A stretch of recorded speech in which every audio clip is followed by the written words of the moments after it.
എല്ലാ കൂട്ടുകാർക്കും നമ്മുടെ കുഞ്ഞൻ വീഡിയോയിലേക്ക് വലിയൊരു സ്വാഗതം. ഇന്നത്തെ നമ്മുടെ വീഡിയോ എന്ന് വെച്ച് കഴിഞ്ഞാൽ എല്ലാവർക്കും ഒരുപോലെ ഉപകാരപ്രദമാകുന്ന ഒരു കിടിലൻ വീഡിയോ ആണ്. എത്ര കടുത്ത കറിയും നമുക്ക് ഈ ഒരു പുളി ഉപയോഗിച്ചിട്ട് മാറ്റിയെടുക്കാൻ പറ്റും. ഇരുമ്പ് പുളി എന്നാണ് നമ്മുടെ നാട്ടിൽ ഈ ഒരു പുളിക്ക് അറിയപ്പെടുന്നത്. വേറെ ഏതെങ്കിലുമൊക്കെ പേരിൽ നിങ്ങളുടെ നാട്ടിൽ അറിയപ്പെടുന്നുണ്ടെങ്കിൽ കമൻറ്റ് ചെയ്യാൻ മറക്കരുത് കേട്ടോ. ഇത് വെച്ചിട്ട് നമ്മൾ അച്ചാറിടാറുണ്ട്, അതുപോലെ തന്നെ കറിക്കകത്തൊക്കെ ഉപയോഗിക്കാറുണ്ട്, വെറുതെ ഉപ്പും കൂട്ടി കഴിക്കാറുണ്ട്.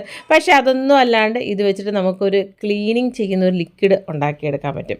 അന്നേരം നമുക്കതെങ്ങനെയാണെന്ന് ഒന്ന് കണ്ടിട്ട് വരാം. ഇതിപ്പോൾ നമുക്ക് കുറച്ച് പുളിയാണ് കിട്ടിയിരിക്കുന്നത്. അതിൽ പകുതി മാത്രമേ ഞാൻ എടുത്തിട്ടുള്ളൂ. അത്യാവശ്യം നല്ല രീതിയിൽ പഴുത്ത് പോയിട്ടുള്ള പുളിയാണ് നമ്മൾ എടുക്കുന്നത്. അത് ഞാൻ കുക്കറിലോട്ട് ഇടുകയാണ്. നിങ്ങൾക്ക് കുക്കറിൻ്റെ ഉൾവശം കാണുമ്പോൾ മനസ്സിലാവും എത്രത്തോളം കടുത്തതായിട്ടുള്ള കറ ഇതിനകത്തുണ്ടെന്നുള്ളത്. നമ്മൾ കൈ കൊണ്ട് ഉരച്ചൊക്കെ കഴുകാൻ കുറച്ച് പാടാണ്, നല്ലതായിട്ട് ക്ലീൻ ആവത്തുമില്ല. ഈ ഒരു പുളിയിൽ നമ്മൾ കുറച്ച് വെള്ളം ഒഴിച്ച് കൊടുക്കുന്നുണ്ട്. എന്നിട്ട് ഇതിലേക്ക് നമ്മൾ കുറച്ച് ഉപ്പ് പൊടിയാണ് ഇട്ട് കൊടുക്കുന്നത്. ഉപ്പ് പൊടിക്ക് പകരം കല്ലുപ്പ് ഉണ്ടെങ്കിൽ അത് ഇട്ട് കൊടുക്കുക, അതായിരിക്കും കുറച്ചും കൂടെ നല്ലത്.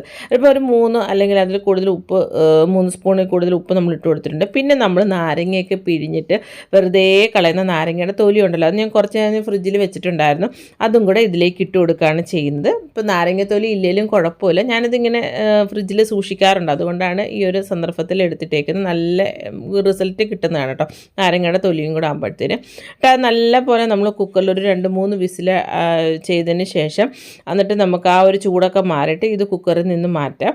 നിങ്ങൾക്ക് ആ കുക്കറിൻ്റെ ഉൾവശം കാണുമ്പം തന്നെ മനസ്സിലാവും എത്രത്തോളം കടുത്ത കറയാണ് ഉണ്ടായിരുന്നത്. ഇതിൽ വേറെ ഒന്നും ചേർത്തില്ലായിരുന്നു, ഉപ്പും നമ്മുടെ നാരങ്ങയുടെ തൊലിയും ഈ ഒരു പുളിയും മാത്രമാണ് ചേർത്തത്. എന്നിട്ട് തന്നെ ആ ഒരു കറയെല്ലാം നല്ല പോലെ പോയിട്ടുണ്ട്. നമ്മൾ ഉരച്ചൊന്നും കഴുകേണ്ടതായിട്ടുള്ള ആവശ്യം വന്നില്ല. നമ്മൾ അധികം വെള്ളം ചേർക്കാണ്ട് ഈ ഒരു നാരങ്ങയുടെ തൊലിയും അതുപോലെ തന്നെ ഈ ഒരു ഇരുമ്പ് പുളിയും കൂടെ ഈ ഒരു മിക്സിയുടെ ജാറിലോട്ട് ഇട്ട് കൊടുക്കുകയാണ് ചെയ്യുന്നത്. പുളി മാത്രം മതി കേട്ടോ. നമ്മളിങ്ങനെ നാരങ്ങയുടെ തൊലി സൂക്ഷിച്ച് വെക്കുന്നതുകൊണ്ട് മാത്രം ഇത് ചേർത്തതേ ഉള്ളൂ. മിക്സിയുടെ ജാറിലോട്ട് കുറച്ച് വെള്ളവും കൂടെ നമ്മൾ ഈ വേവിച്ചിട്ടായിട്ടുള്ള ആ വെള്ളവും കൂടെ ഒഴിച്ചു കൊടുത്തിട്ട് നല്ല പോലെ മിക്സിയിലൊന്ന് അരച്ചെടുത്തിട്ട് വരാം. മിക്സിയുടെ ബ്ലേഡൊക്കെ നല്ല പോലെ മൂർച്ച കൂടുകയും ചെയ്യും. അതുപോലെ മിക്സിയുടെ ഉള്ളിൽ അഴുക്കെല്ലാം പോയി നല്ല വെട്ടിത്തിളങ്ങുന്നത് ഞാൻ നിങ്ങളെ കാണിക്കാമേ. എന്നിട്ട് ലേശം ആ പഴയ വെള്ളം കൂടെ ഒഴിച്ചിട്ടുണ്ട്. എന്നിട്ട് നമ്മൾ ആ ഒരു കുക്കറിൻ്റെ ഉൾവശം നിങ്ങളെ കാണിക്കുകയാണ്. എത്രത്തോളം അത് ക്ലീൻ ആയിട്ടുണ്ടെന്ന് നിങ്ങൾക്ക് കാണുമ്പോൾ തന്നെ മനസ്സിലായി. മുമ്പ് ഉണ്ടായിരുന്ന അവസ്ഥയും ഇപ്പോഴത്തെ ഒരു അവസ്ഥയും കൂടെ വെച്ച് കമ്പയർ ചെയ്യുമ്പോൾ നല്ലപോലെ ക്ലീൻ ആയിട്ടുണ്ട്.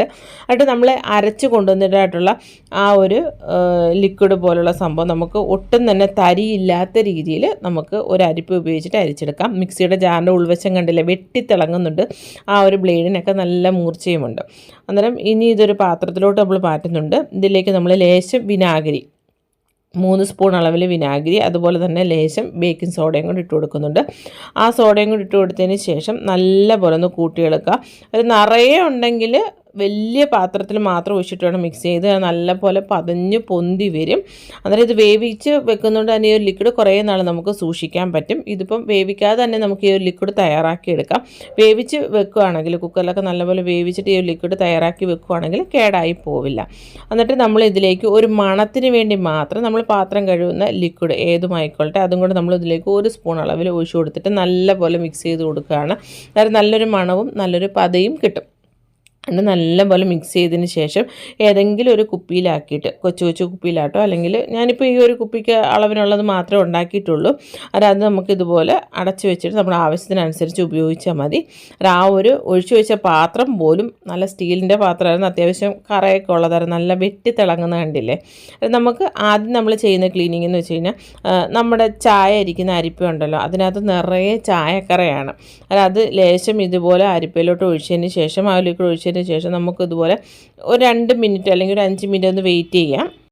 നമ്മളിനി ഇതിനെ ഒന്ന് ജസ്റ്റ് ഒന്ന് ഇതുപോലെ ഒന്ന് ഉരച്ച് കൊടുക്കുക. നമ്മൾ കട്ടിയുള്ളതൊന്നും നമ്മൾ സ്റ്റീലിൻ്റെ സ്ക്രബ്ബറൊന്നും ഉപയോഗിക്കുന്നില്ല, സ്പോഞ്ചിൻ്റെ സ്ക്രബ്ബർ വെച്ചിട്ട് നമ്മളൊന്ന് ഉരച്ച് കഴുകുന്നതേ ഉള്ളൂ. അന്നേരം ആ ഒരു തേയില മാത്രം, അതിൻ്റെ ഒരു ചെറിയ കറുപ്പായിട്ട് മാത്രമേ കാണുന്നു, അല്ലാതെ കറയെല്ലാം ഈ ഒരു അരിപ്പയിൽ നിന്ന് മാറിയിട്ടുണ്ട്, നല്ല വെള്ള കളറിൽ വന്നിട്ടുണ്ട്. ഇതിന് മുമ്പുള്ള അരിപ്പയും അതുപോലെ നമ്മൾ ഈ കഴുകിയതിന് ശേഷമുള്ള അരിപ്പയും തമ്മിലുള്ള വ്യത്യാസം കണ്ടില്ല, വളരെ പെട്ടെന്ന് തന്നെ ക്ലീൻ ചെയ്തെടുക്കാൻ പറ്റും. പിന്നെ നമ്മൾ കാണിക്കുന്നതെന്ന് വെച്ച് കഴിഞ്ഞാൽ ചായയൊക്കെ ആറ്റുന്ന കപ്പുണ്ടല്ലോ, അതിപ്പോൾ നമ്മൾ എത്ര സോപ്പിട്ട് കഴുകിയെന്ന് പറഞ്ഞാൽ ഉള്ളിലൊക്കെ നല്ല പോലെ തേയിലക്കറ കാണും.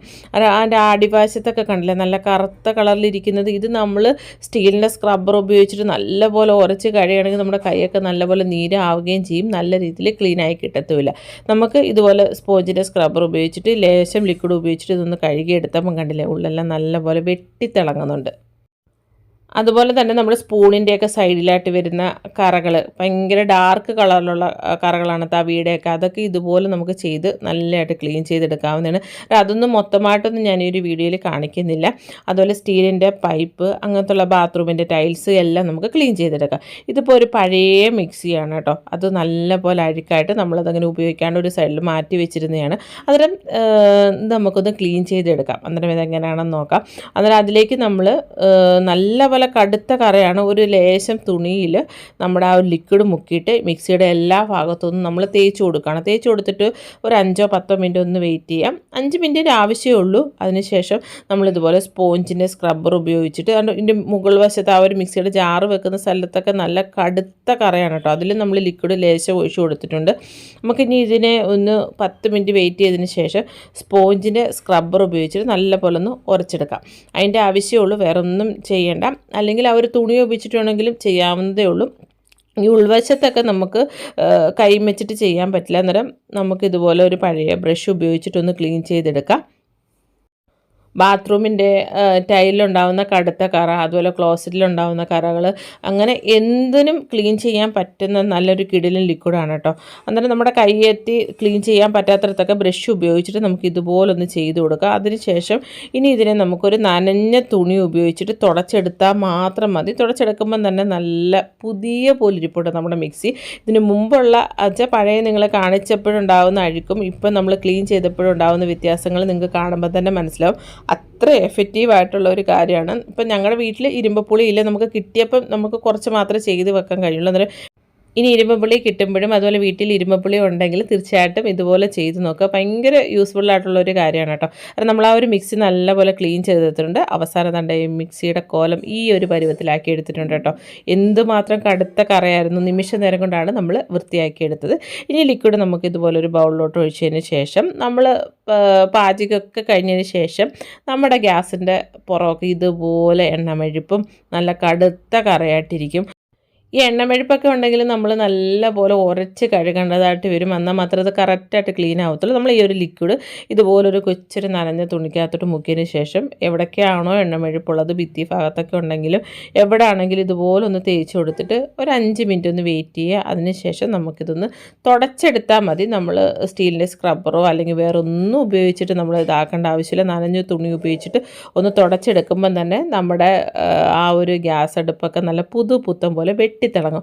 ഒരുപാട് ഡാർക്കായിട്ടുള്ള അഴുക്കിലൊക്കെ നമ്മൾ ഈ ഒരു ലിക്വിഡ് ഒഴിച്ചതിന് ശേഷം നമ്മൾ ബ്രഷോ അല്ലെങ്കിൽ എന്തെങ്കിലും ഉപയോഗിച്ചിട്ട് ഒന്നൊന്ന് ഉരച്ചു കൊടുക്കണം. അല്ലാത്തടമൊക്കെ ഇതുപോലെ ഒന്ന് തുടച്ചെടുത്താൽ മാത്രം മതി. അതുപോലെ തന്നെ പാദം പുറത്തെ ടൈലിനകത്തും ഇതുപോലെ നല്ല എണ്ണമെഴുപ്പും അഴുക്കൊക്കെ ആയിട്ട് കിടക്കുകയാണെങ്കിൽ നമ്മൾ ആ ഒരു ലിക്വിഡ് ഇതുപോലെ ഒന്ന് ഒഴിച്ചു കൊടുക്കുക. അല്ലെങ്കിൽ ഒരു തുണിയിൽ വെച്ചിട്ട് തേച്ചതിന് ശേഷം ഒരു നനഞ്ഞ തുണി കൊണ്ടൊന്ന് തുടച്ചെടുക്കുമ്പോൾ തന്നെ നല്ല പുതുപുത്തം പോലെ നല്ല വെട്ടിത്തിളങ്ങ് നമുക്ക് കാണാൻ പറ്റും. അതുപോലെ ഞാൻ മുമ്പേ പറഞ്ഞ പോലെ തന്നെ ബാത്റൂമിൻ്റെ ടൈലിലുണ്ടാകുന്ന കടുത്ത കറ, അതുപോലെ ക്ലോസറ്റിലെ കറകൾ, അങ്ങനെ തുടങ്ങി സ്റ്റീലിൻ്റെ പൈപ്പിലുണ്ടാകുന്ന കറകൾ, സ്റ്റീലിൻ്റെ പാത്രമാക്കട്ടെ, എവിടെ ഉണ്ടാകുന്ന ഡാർക്കായിട്ടുള്ള അഴുക്കിനെയൊക്കെ നമുക്ക് ഒറ്റ നിമിഷം കൊണ്ട് ഇത് ക്ലീൻ ചെയ്തെടുക്കാൻ പറ്റുന്നതാണ്. കാരണം നമ്മൾ പാത്രമൊക്കെ കഴുകിയതിന് ശേഷം നമ്മുടെ സിങ്ക് ഇതുപോലെ നല്ല എണ്ണമെഴുപ്പും അഴുക്കൊക്കെ ആയിട്ട് കിടക്കും. പ്രത്യേകിച്ച് ആ സൈഡുകളിലൊക്കെ നല്ല അഴുക്കായിരിക്കും.